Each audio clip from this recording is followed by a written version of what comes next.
మరి టీఆర్ఎస్ పార్టీలో ఉన్నారు, నేను టీఆర్ఎస్ పార్టీలో ఉన్నా, రేఖమ్మ టీఆర్ఎస్ పార్టీలో ఉంది.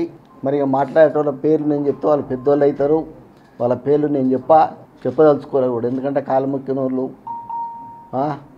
గదవులు మట్టుకున్న వాళ్ళు అందరూ కూడా లీడర్లు అయిపోయినారు నాయి.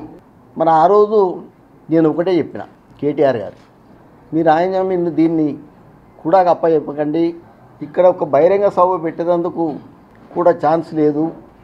మరి ఇక్కడ మరి ఒక దిక్కు పండుగలు వస్తాయి, బతుకమ్మ వస్తుంది, దసరా వస్తుంది, మరి ఉత్సవాల విషయంలో కూడా మీరు ఆలోచించాలి అన్నప్పుడు ఈ లీడర్లే లోపల పోయి చెప్పిండు.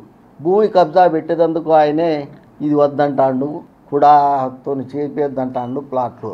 అప్పటి చైర్మన్ కాంచి అందరూ అన్నారు. అంటే నేను ఆ రోజు కేటీఆర్కి ఒకటే మాట చెప్పిన, మరి కొండమురుకు 2 ఎకరాలంటే కబ్జా పెట్టొస్తుంది, ఎకరం అంటే కబ్జా పెట్టొస్తుంది, లేకపోతే నా భూమిని ఎవరికైనా ఫ్రీగా దానం చేస్తుంది, కానీ 150 ఎకరాలు మాత్రం కబ్జా పెట్టరాదు, అది నీకే పెట్టేస్తుంది అని చెప్పిన ఆ రోజు. ఎందుకంటే నాకు అంత పెద్దోని కాదు, అట్లా మాట్లాడుతున్నావు అన్నా అని అన్నాడు.